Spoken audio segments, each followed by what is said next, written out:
Yesterday, Russian President Putin called an emergency meeting with his top economic officials. This is what happened. The meeting consisted of two parts. The first part, you are seeing it. This is the official part. Vladimir Putin openly was talking about, the budget of Russian Federation. And then he was given numbers and figures for a couple minutes. This televised meeting is 5 minutes long, and I'm not going to show you the entire thing. Basically, Vladimir Putin says that everything is well in the Russian budget. The Russian budget is doing good, holding up, and everyone listened. You see, it had never happened before, not like this. When the Kremlin gathers like this, it means the numbers are beyond bad. And this meeting, there are two questions remain. The question everyone is asking right now, openly, what to do now? And the second one, the question everyone is thinking about, who will take the blame? Who will be the first scapegoat?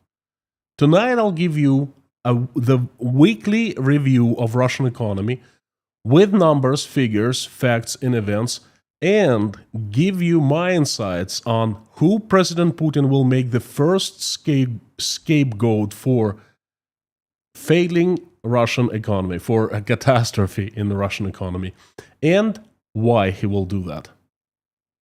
Howdy, everyone. My name is Konstantin. Welcome to Inside Russia, where usual Russia is explained by the unusual Russian. This is Wednesday, and I give you the economic review of the previous week. August 13th, summer is almost over, and the economic activity is picking up. Usually, the months of July and August are fairly quiet for Russian economy because most of Russians take vacations in these 2 summer months, but not this year. We have plenty of news, and oh boy. I would like to start with this phrase, and I love it. The economic train of Russia has finally arrived at the station, and it's the dead end. Just love this phrase. And I want to keep repeating it in every single weekly update of Russian economy, because that basically paints a very correct picture of the current state of Russian economy. So welcome to this weekly update from Russia. The economy is changing so fast that every single week there's plenty to talk about. This is week number 32 in review. I called this episode Putin's Emergency Economic Meeting, who will be the first scapegoat. Because this meeting that I just showed you, this right here,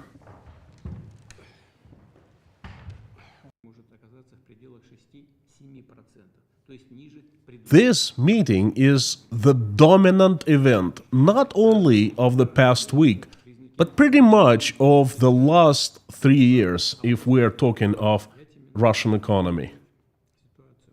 Yeah, it's that important. Yeah, look at their faces. These are people who have been in charge of Russian economy for the past 3.5 years. Well, actually, longer than that, but I'm talking about the war. And I'll show you Russian Prime Minister Mikhail Mishustin right there. Look at their faces. Yes, what happened yesterday was very important. As I said earlier, that had never happened before. For anyone who follows Russian politics and Russian economy, this meeting speaks volumes. Anyway, first I would like to give you the economic review of the past week, and at the end I will share my opinion on this emergency meeting. I'll talk more about it, why it's important, how it changes everything, and what happens next. Now, the economy can be analyzed at 3 main levels: each with its own focus and scope. There are individual level, also called microeconomics agents. It studies individuals, households, and businesses. Then there's microeconomy. It studies specific sectors or markets, industries, and macroeconomy. It studies the entire national economy. And this is how I structure my weekly economic updates, all of them. I find this is the most effective way to tell you information, starting from the very bottom, from the level of regular people, households, and companies, and moving up.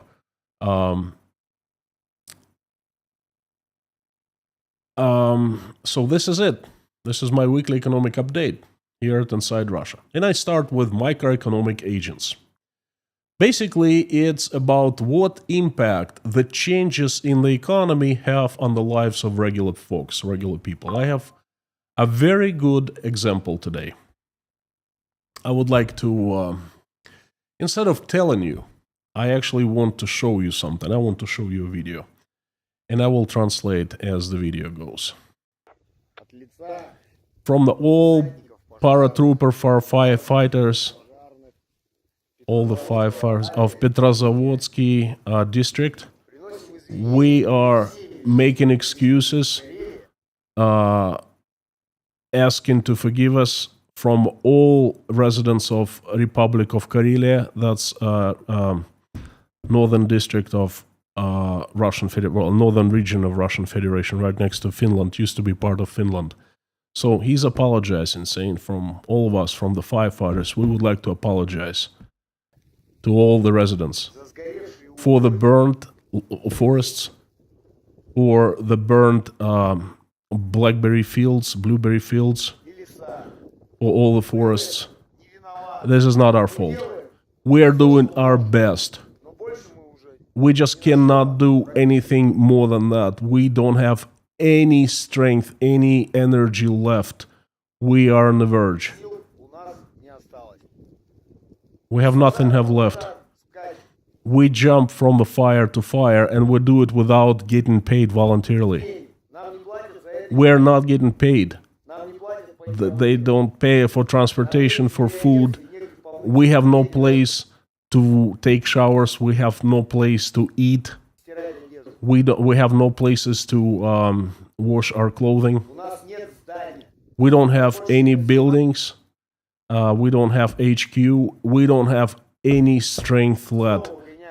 Our wives are kicking us out of our homes because we are not getting paid. A grown man full of energy, we're not going to work for 35,000 rubles, which is, a little over $350 per month. And this is the job that we're doing for 35,000. So we are trying to help Karelia to put down the fires in the Karelia forests. And this forest is not needed to the. It's needed to the locals, but it's not needed to the Ministry of Natural Resources, and this forest is not needed for the ministry. They have cut half of this forest already, and another half has been burned down.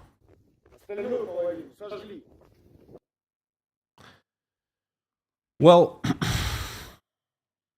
a lot of people ask me, Konstantin, you're talking about the demise of Russia, the demise of Russian economy. What is the demise? Well, what you watched is the demise, at least how I see it. The demise is when firefighters volunteer. They're not getting paid. And there is just too few of them to, put down the fires. We just saw a particular person from a particular province, Karelia, but that's pretty much everywhere, things like that happening this summer. This is the demise. This is how changes in Russia, how the war, the budget deficit. I'm going to talk a lot about budget deficit today. This is how all these factors change lives of regular people. microeconomic agents, reporting from the ground, so to speak. And I have another news from the ground as well. The share of Russians taking out microloans, those small loans up to $100 for absolutely crazy interest, up to 600% annual. That's in other countries called loan shark. In Russia, it's legal. It's called microloan organizations, микрозаймовые организации. So the share of Russians taking out microloans up to $100 has increased by 15% over the year, if compared with the same period of last year. Almost half of such loans are used to pay utility bills and basic needs such as food.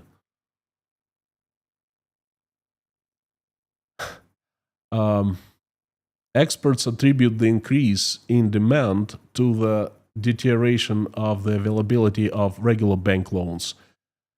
Banks have have decreased amounts of loans they can give at the high interest rate because the risks are simply too high. The banks don't have any money any longer, and I've talked a lot about that. So people, when they can't get loans and they need money to pay the utilities and to buy food, they go to microloans. And microloan is one-way ticket. I mean, it's hard enough to pay off a regular loan, let's say 35% annuity. And imagine if it's 600%. That's insane.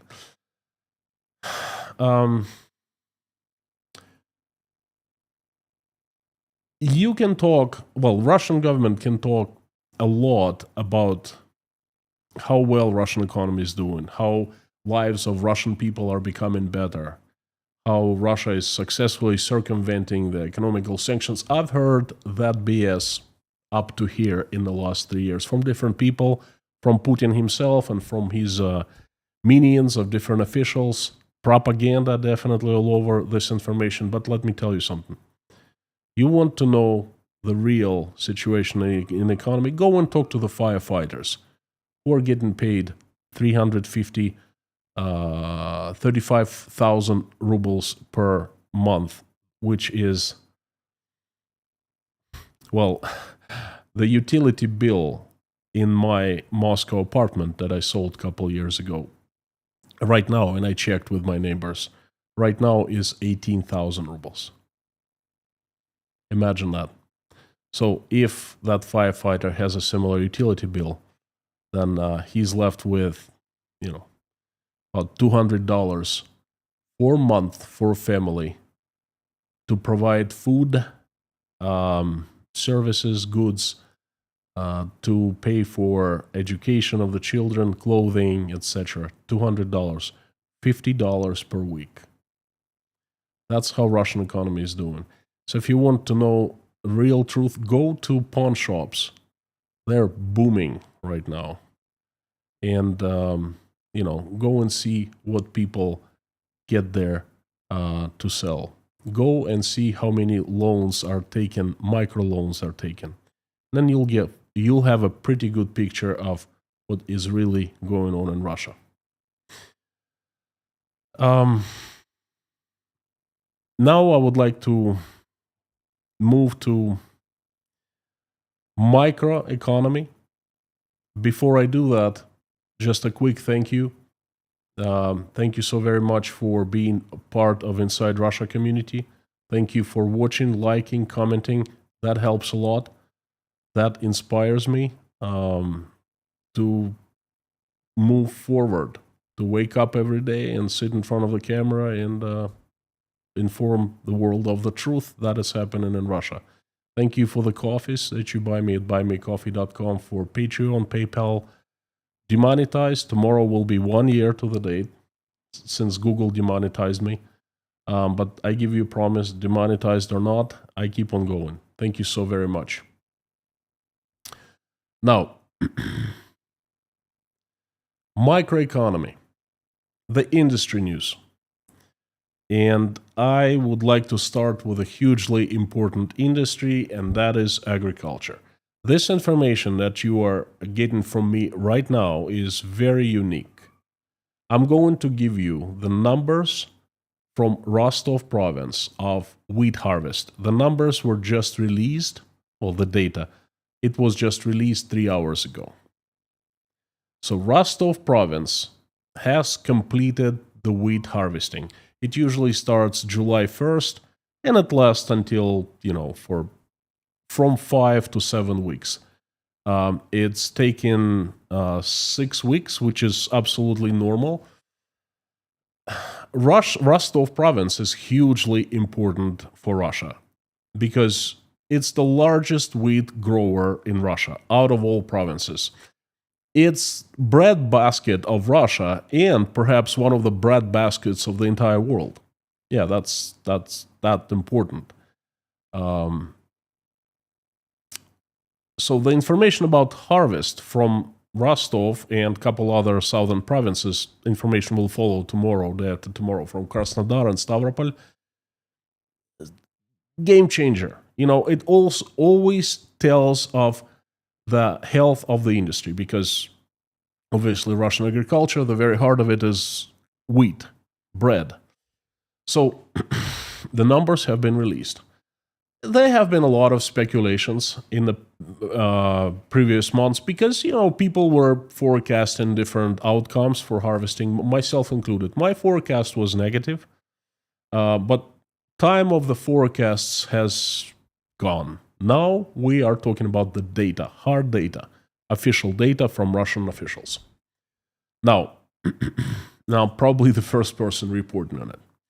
This year, wheat harvest in Rostov province is 8,205,000 metric ton of wheat, with an average yield of 25.9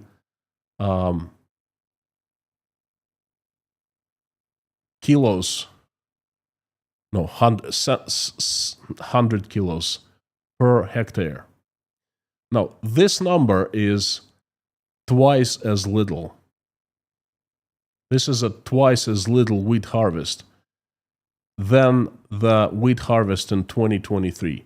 Back in 2023, they were 16 million tons harvested and almost 3 million tons less this year than the last year, 2024. So 8 million today, roughly 8 million, 16 million 2 years ago, almost 12 million 1 year ago, 8 million now. This is bad. Very, very bad. Incredibly bad numbers for Rostov province, for the farmers, wheat growers in Rostov, and for the entire country. But I will not hear. It's expected, okay? It would be crazy to expect anything else. But we'll just, instead of forecasting, hard numbers. Acting Rostov province governor Yuri Slusar, who was sent from Moscow by Putin not too long ago, new guy. He had a meeting with wheat farmers today, kind of emergency meeting. And he spoke, I quote, "We have asked the Russian government and the Federal Ministry of Agriculture for financial support.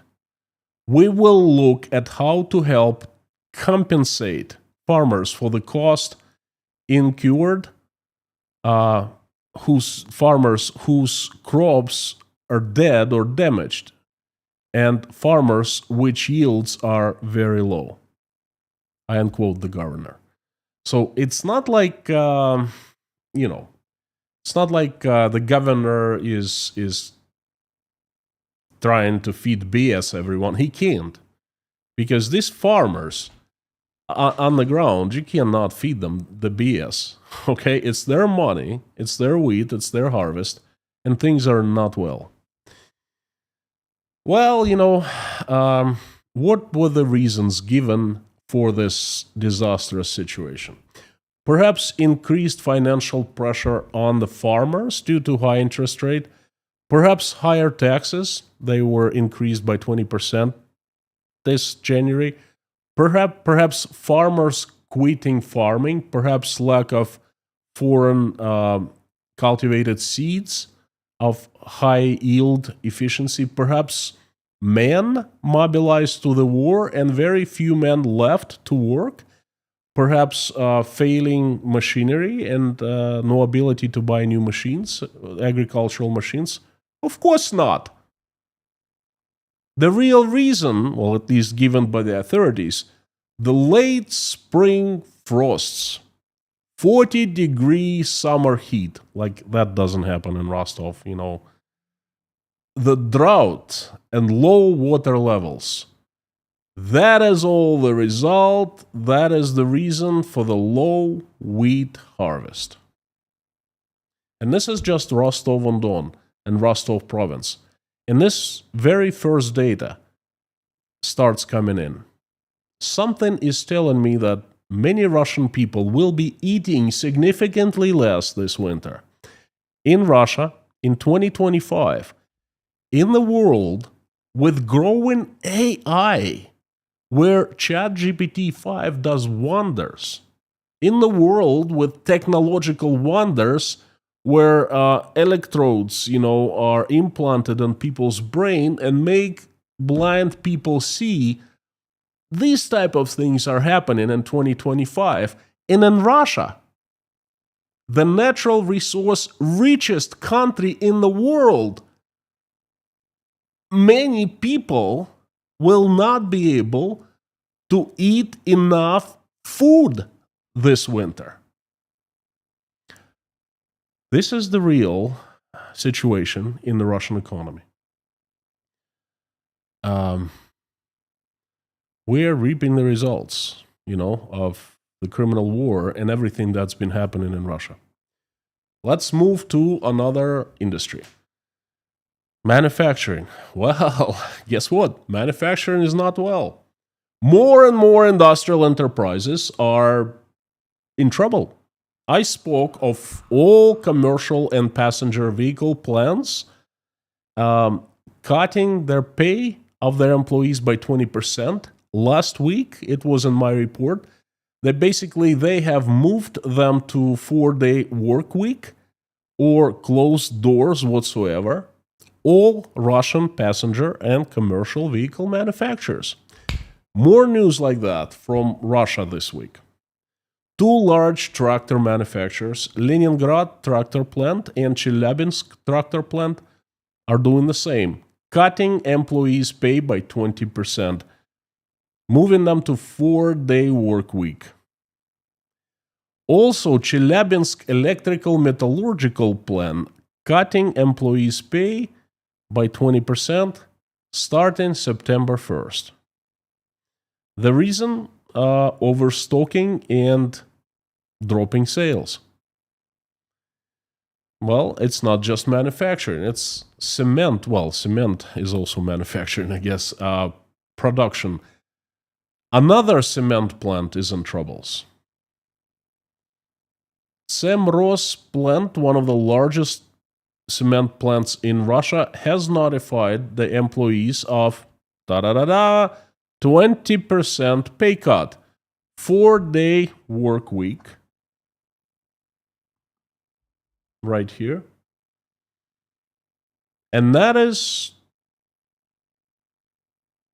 on top of the news that 1 month earlier, another cement plant from the same owner, the group of companies Semros, closed the door completely. The company that closed the door is Belgorod Cement. Due to falling demand. This is right there on the screen. This is how well Russian economy is doing. The cement manufacturers closing doors due to falling demand. Overstocking of cement, no one buys cement, it means that no one is constructing anything.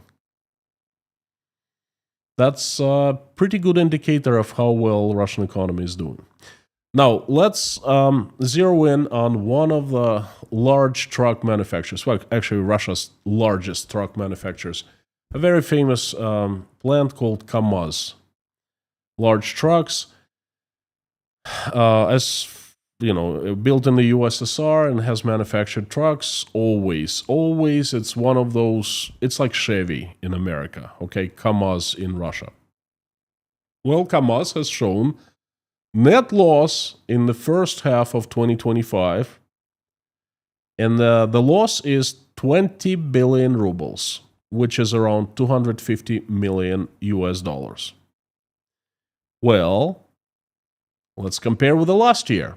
In 2024, in the first half of the year, KAMAZ showed net profit of 640 billion rubles, or a little over $800 million. See the difference?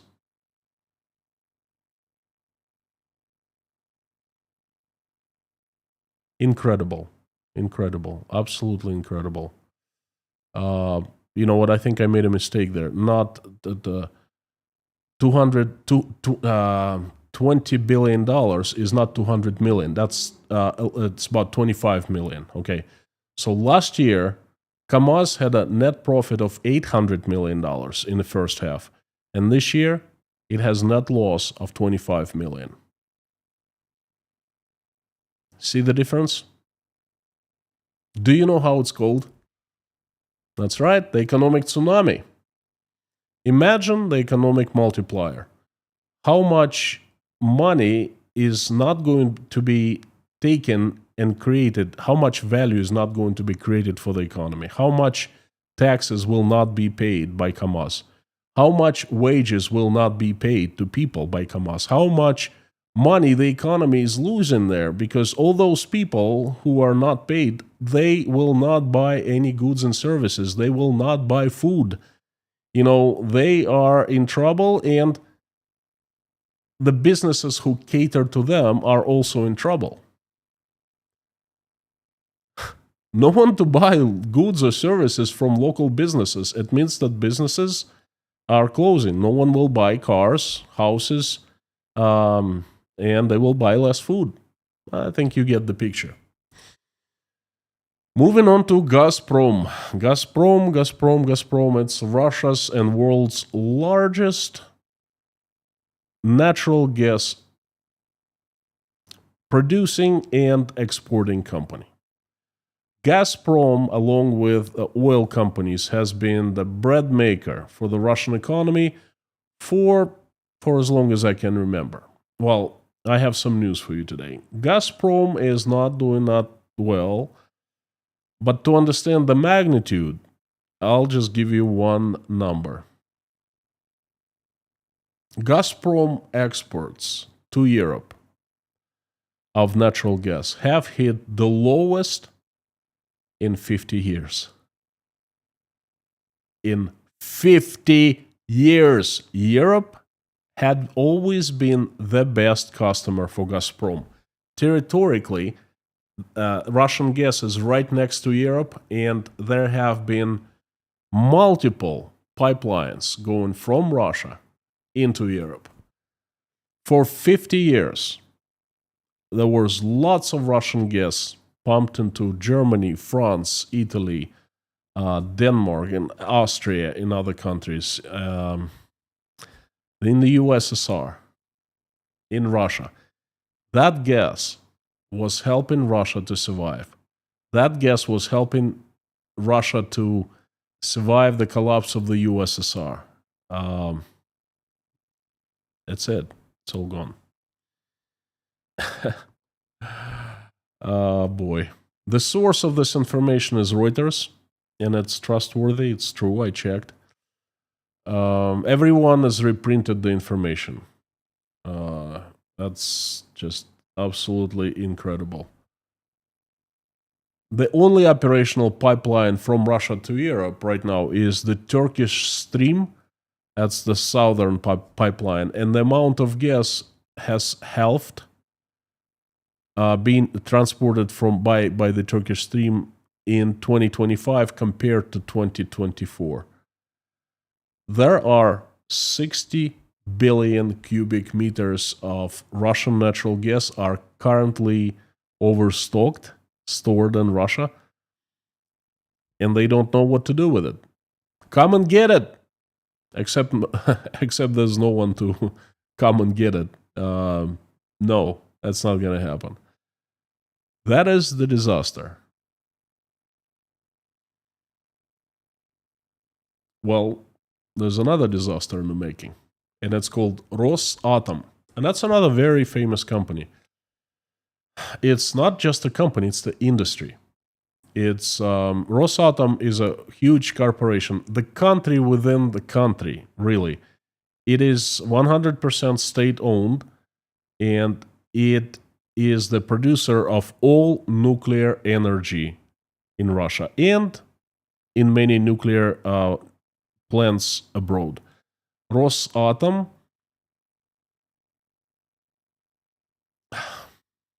how do I explain? Rosatom is dozen of large, huge, ginormous nuclear power plants that generate hundreds of gigawatts of electrical energy. It's the cheapest, the cleanest electrical energy one could find in the world. And Rosatom is the biggest company that produces and constructs and operates nuclear power plants, by the way. For the first time in history, Rosatom, always very profitable company, always swimming in money, for the first time in history, it has asked for help from the Russian government.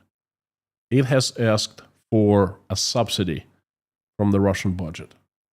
Rosatom had always been the donor of the Russian budget, just as Gazprom, not earning that much as Gazprom, but still considerable amount paying in taxes, okay? And this, in 2025, Gazprom, the country within the country, is begging Russian state for money. Well, Vladimir Putin for money. Not Gazprom, I apologize. Rosatom. Rosatom is losing grounds internationally. There is a failed project in Turkey, and it tried to build a power plant before the war. It invested so much money. That's how Rosatom works. It takes Russian taxpayers' money, cheap money, builds a power plant overseas, operates and sells electrical energy to the country where it's built and operates the power plant. That's soft power that Russia has always tried to execute. So in Turkey, it hasn't worked out. There's a huge loss on that project because they completed the project, but Turkish have not allowed to actually start operating the power plant. And Kazakhstan, there have been a disaster in Kazakhstan. Gazprom, Rosatom has been kicked out of Kazakhstan, basically, and other countries, nuclear agencies of other countries, will be constructing nuclear power plants there.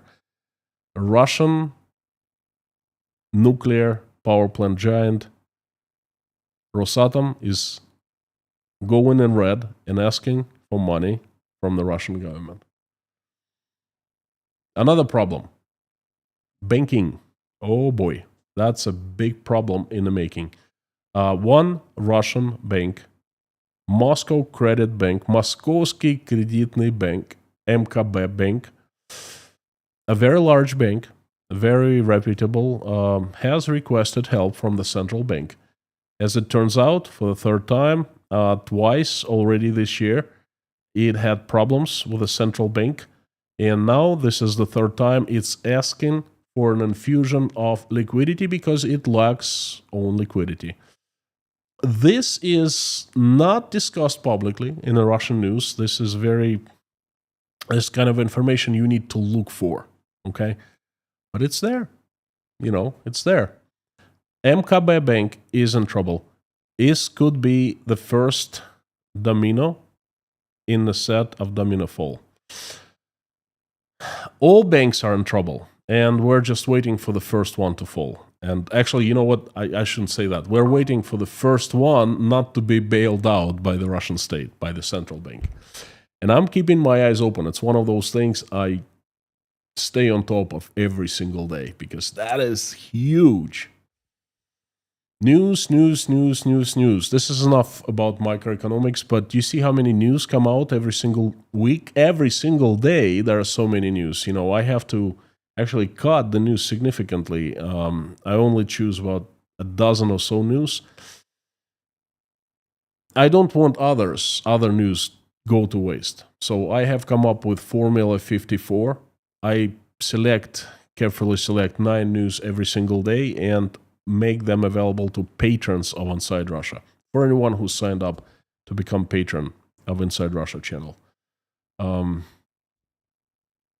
Interesting stuff. If you want to keep on top of things Russia, if you want to learn lots of news that you cannot find in the mainstream media, not all of them, but lots of them. Because I cover big and small news, and the big ones you can usually find in the mainstream media in one form or another, but a lot of small news that I find important, are overlooked. And then the only place you can find is Inside Russia Patreon account. So if you didn't know where to look for such news, look no further. Consider becoming Patreon and have access to all the news that matter. Thank you for considering. Now let's talk about macroeconomy. Macroeconomy, when you want to understand at a glance how the economy of a country is doing, you look at the macroeconomic indicators. Well, remember I started showing you Putin's meeting in the beginning. Guess why he called his economic minions? Because of the Russian budget. And then Putin started his speech in a very positive mode, saying, you know what, we are doing well, we're keeping the budget under control, the deficit is under control. In reality, it's not. And you can see by the faces of those people what's going on with the federal budget in Russia. In 2025, there is the record deficit of federal budget. That's it. No forecasts anymore. It's a done deal confirmed by the state. Check this out. 4.879 trillion rubles. For the simplicity's sake, I say 4.9. Interfax, that's Russia's one of Russia's prime propaganda agencies. That's not Konstantin making forecasts and Inside Russia. No. It's the state. It's them.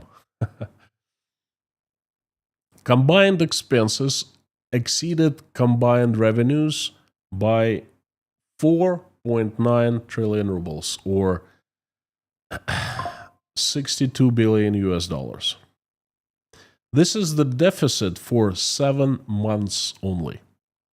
Now, the entire federal budget of Russia is 38.5 trillion rubles. So current deficit compared to the entire budget is 12.73%. The planned deficit for the entire year that they came up with last year, planning budget for this year, was 1.3 trillion rubles. Right now, just 7 months after the start of the year, with 5 more months to go, the deficit is 4 times higher of the planned deficit for the entire year.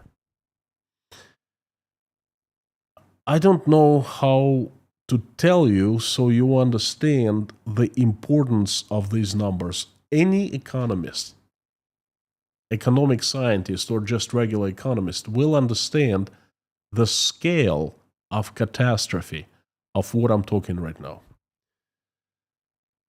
Now, the dynamic, that's not it. That's not all the bad news, okay? There's more. The dynamics of the deficit growth is very interesting.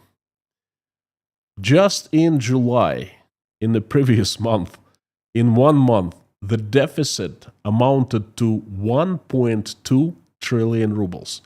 In other words, Russia earned less than it spent in 1 month by 1.2 trillion rubles, almost the same amount that was planned for the entire 2025. Do you understand what's going on? This is the tsunami. No, this is the tsunami of the tsunamis. This is actually worse than I predicted. Oh, this, Now, was this number unexpected? No, very expected. And it wasn't just me forecasting, it was other experts as well.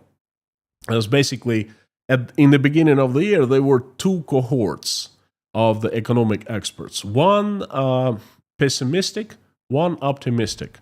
And I am, of course, in the cohort of the pessimistic economists.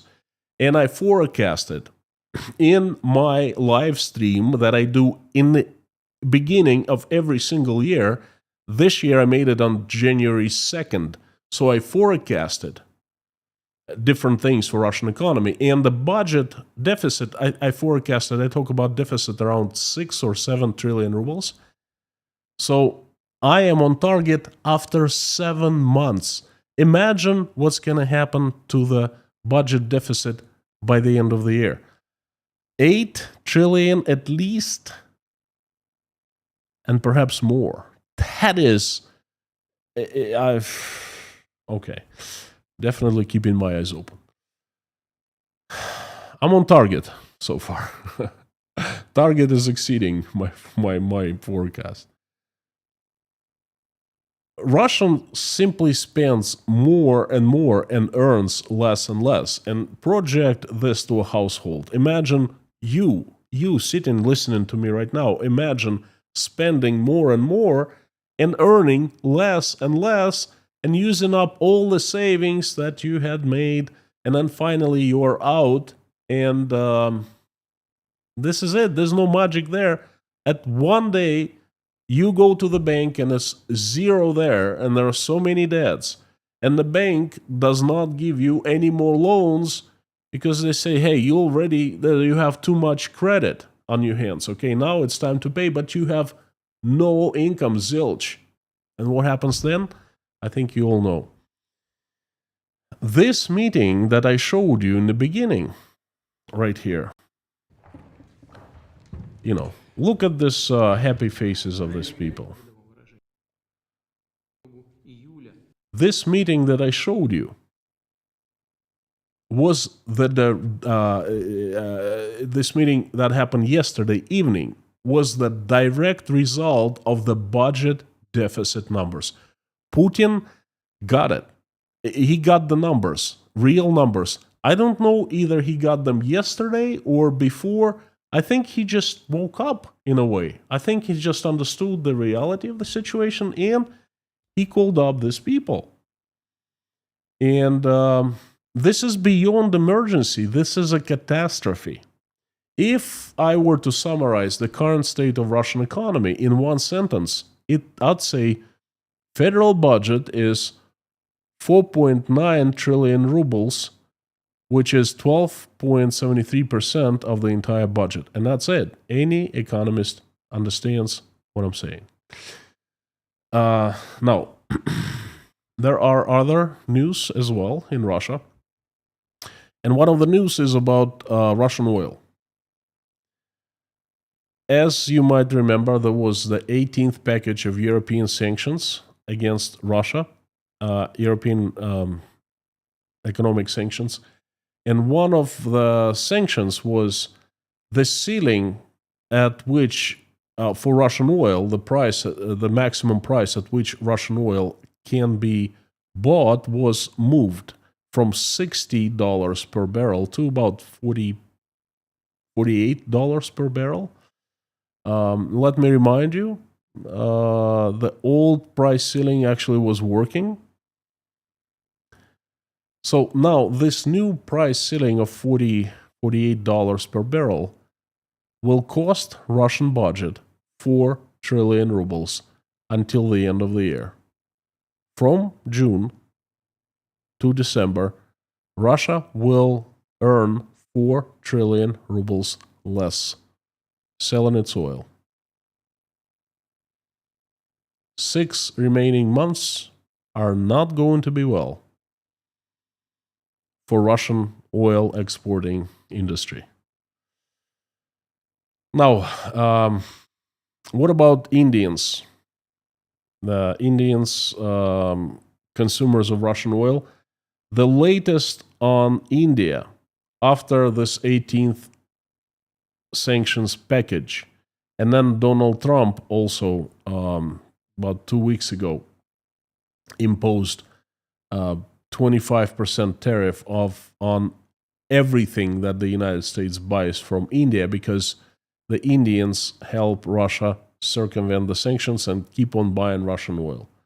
So after that happened, and I talked about it in the previous live streams, some Indian oil refineries are still buying oil, and some aren't.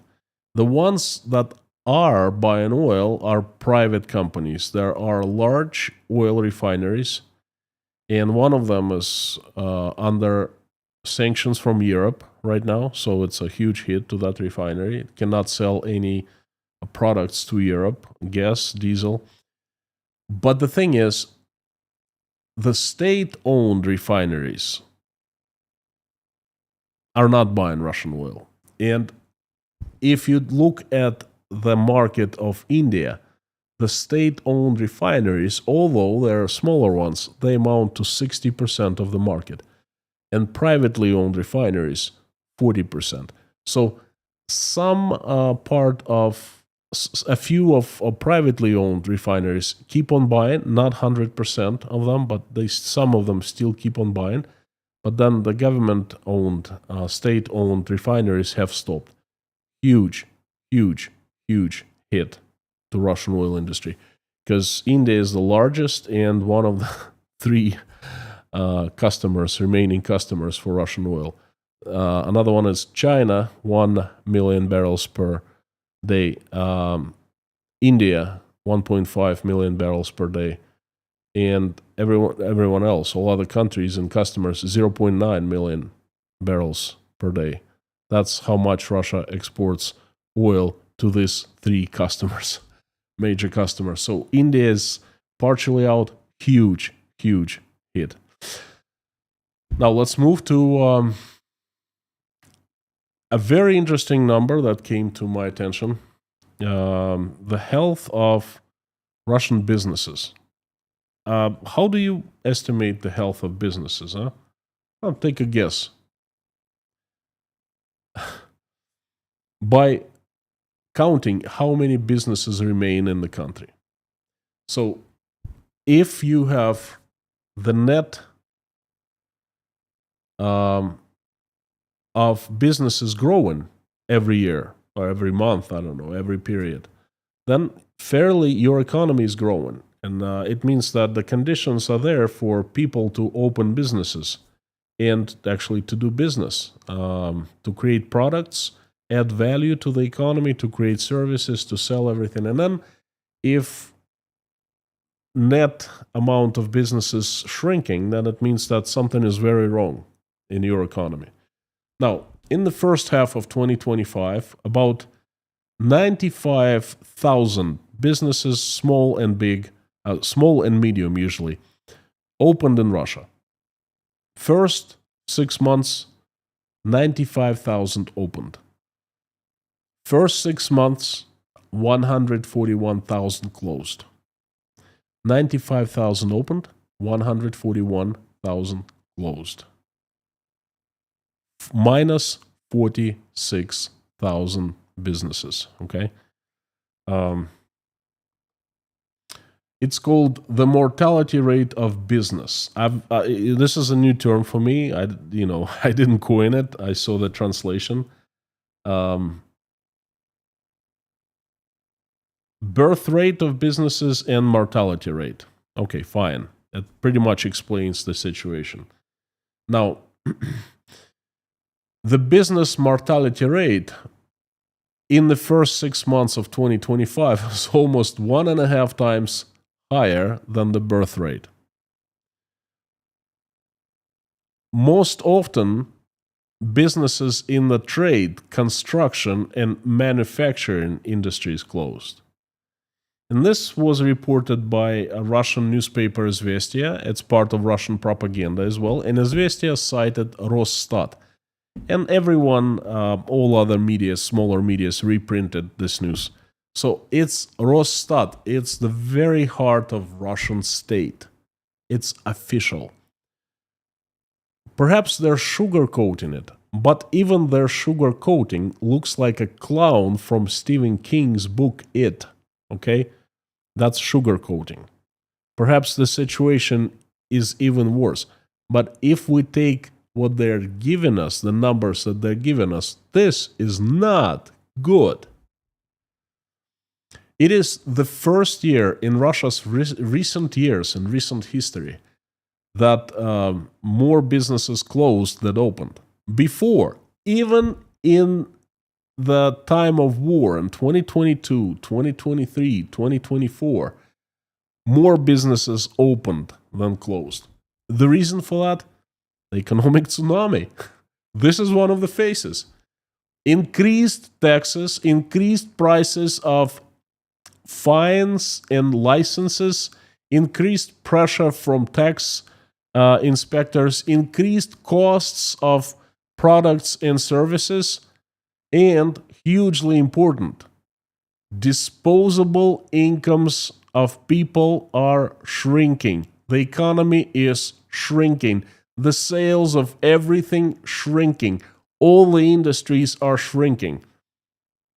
Well, they can say anything in the Russian propaganda, in the Russian state, anything of how Russian economy is doing marvelous, how it's circumventing sanctions and so forth.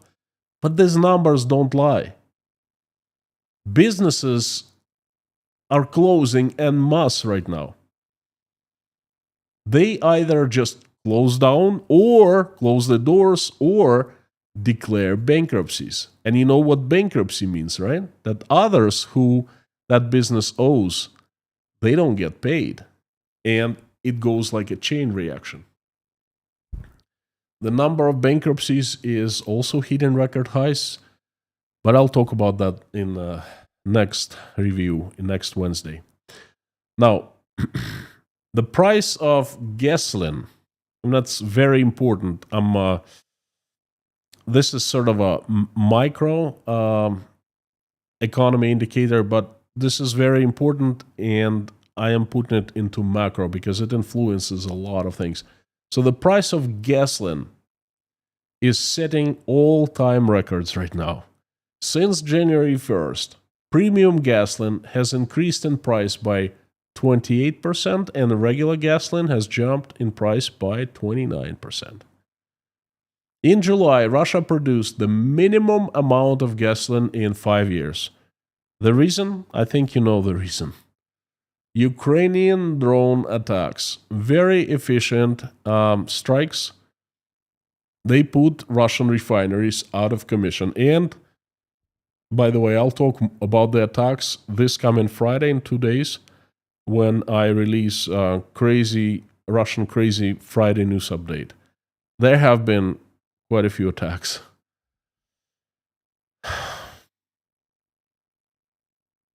Why this is a catastrophe in Russia? And I keep saying this word now. Economic tsunami, well, catastrophe too.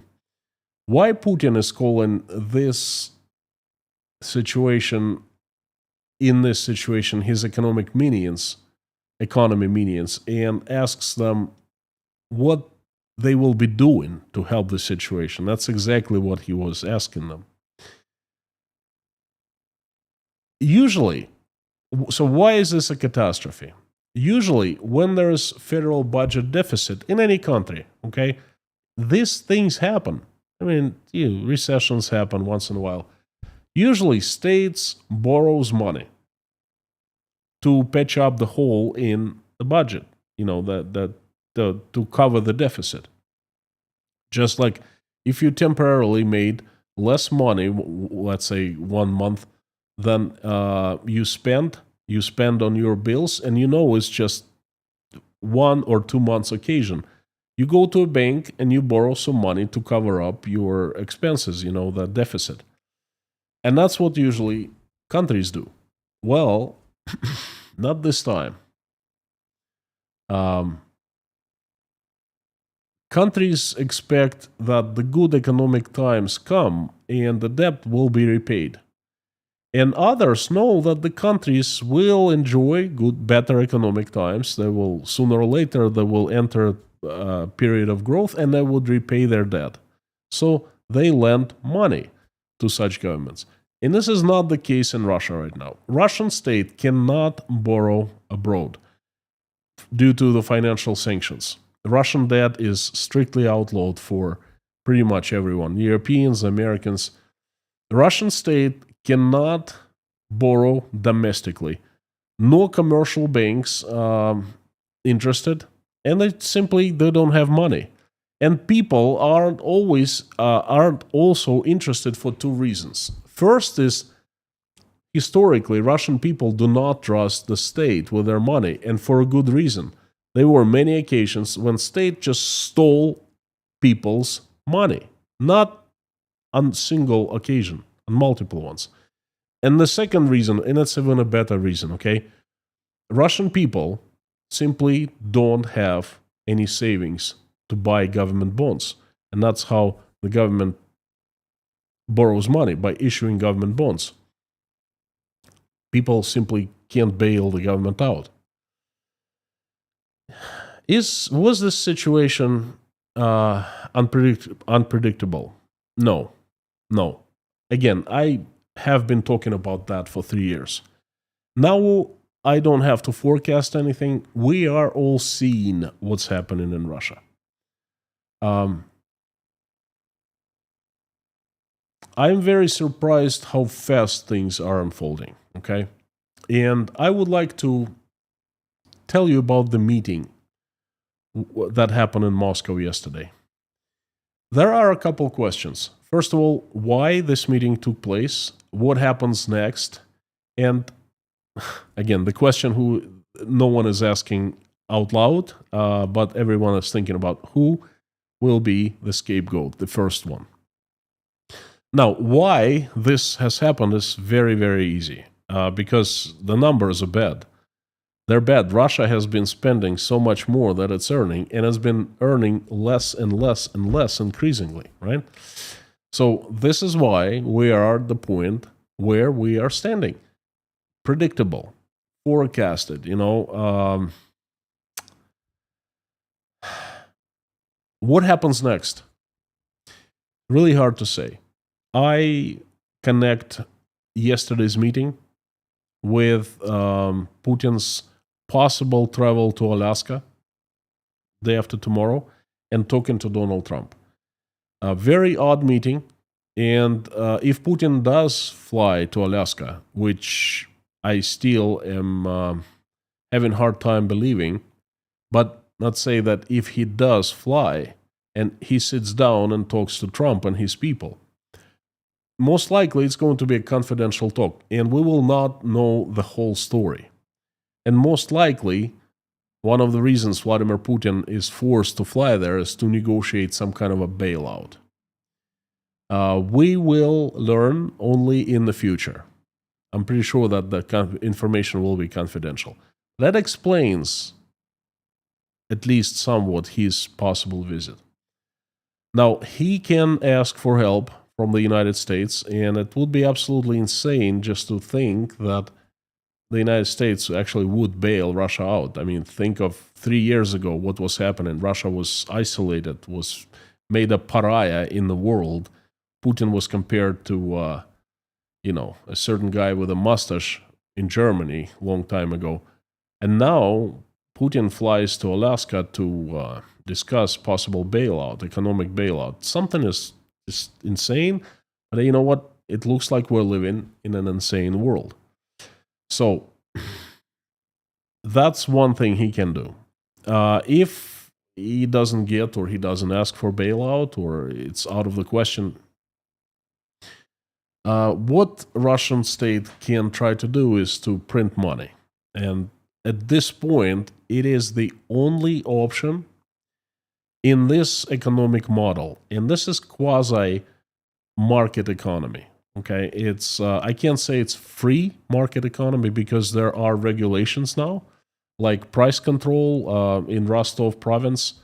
27 positions of different food products. 27 food products the prices are being regulated. So I cannot say that Russia is with free market economy, but it's quasi market. So people can still open businesses, do business, sell, create things, manufacture, sell, and have profit. They still can do that. So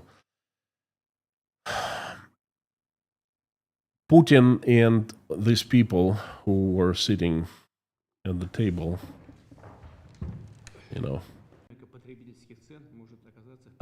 they can try to print lots of money. They have been printing a lot. The money mass has tripled in Russia since the start of the war. But guess what? That's not going to help. It's going to make things worse. It can save Putin in a very short run, in a few months, I would say. But then in a medium run, in a matter of a half year or so, or longer, I just want you to enjoy these faces, you know. Oh, I love watching this video. So one of them, and I think I know who is going to be a scapegoat. Anyway, they can continue printing money, but that's gonna bring Russian economy to crushing end very soon, sometimes in 2026. What Putin can alternatively try to do is to change the entire paradigm of Russian economy. It was changed in 2021. Huh? How about these faces? Nice.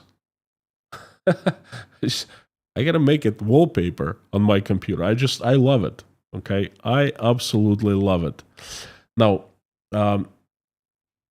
in Soviet Union, I was growing up in one paradigm of economy, state-controlled economy, and individuals had no freedom for economic activity.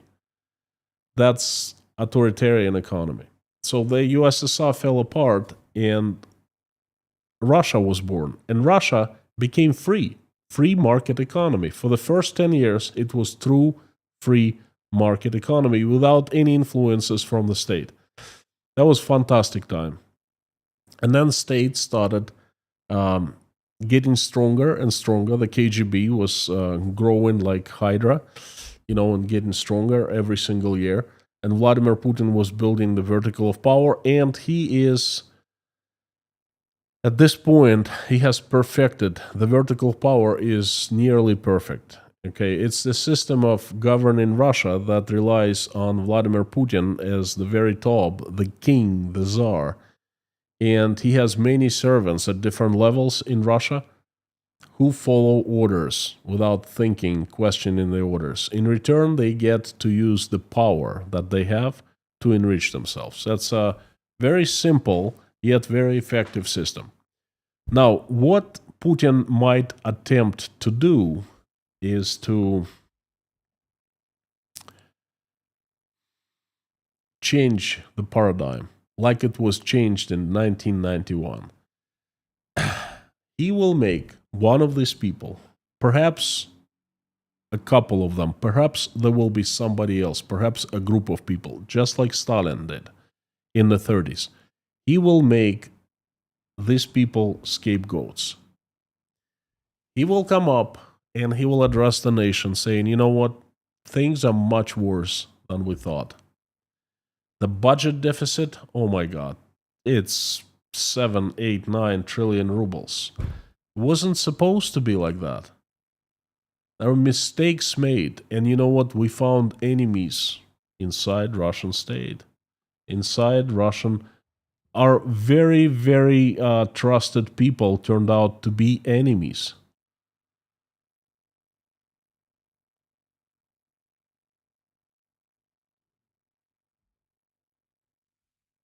One of these people turned out to be the enemy, and she was in charge of the Central Bank of Russia. Do you see what she has done to the economy? I didn't know. I was misinformed. And those people who were misinforming me, they're going to pay the price as well. And the enemy, the traitor, the agent of foreign state, the agent of the West, the head of the central bank will pay. And then she will pay, obviously. And then Vladimir Putin will say, you know what, citizens of Russia, my fellow brothers and sisters, do you see what's happening? This system that we installed in Russia has brought us to our knees in 2025. It has taken 36 years and 35 years, and it hasn't worked out. Nothing good has happened in Russia because we have had this system of economy from the West. It's not Russian system. It's not Russian values. We have the different path. Our way is so different. We rely on the state. State takes care of you. State takes care of its people. Just like the Soviet Union always took care, provided free education, provided free medical care, provided free entertainment, all the opportunities. And this is what we're going to do. And we're going to change things. I see it coming, friends. I see Putin, he has no other way. He has no option. He's going to be tightening government control. The prices will be regulated. There will be Gosplan, the state agency that will be planning everything. There will be confiscations of private properties. There will be forced labor. There will be further lack of freedoms. All these things, they're coming. Putin has no other choice at this point. If he doesn't do that, at least partially, everything will collapse. If he does, he has a chance of controlling people just like the Politburo was controlling in the USSR. And they had a good run of 70 years in doing that, So I think this is where it's going. And this is what's going to happen next. And yes, Nabiullina will be made the scapegoat. Perhaps Siluanov, the Minister of Finance, perhaps both of them. Not Mishustin. He is a much bigger, politically heavier personality figure. But these two, they are hated generally, universally in Russian society. They are considered liberals. Although those people, it's not their fault. Nabiullina has done a very good job. I have respect to her as for the professional. She's the war criminal, and I have no respect on a personal level to that person, neither to anyone who's sitting, in that cabinet. But she has done a brilliant job supporting Russian economy for that long. Siluanov has done a very good job as well. But yet, they are universally hated by Russian people. They are considered the liberals, and they are considered the root of all evil, economic problems. All right, friends, this is it for today. Thank you very much for watching. Please tune in. There will be another live stream tomorrow. Friday is going to be incredibly significant day. If Vladimir Putin flies to Alaska and talks to Trump, gosh, it could be a game changer. Please tune in for more updates, and I will see you very soon. Carthago delenda est.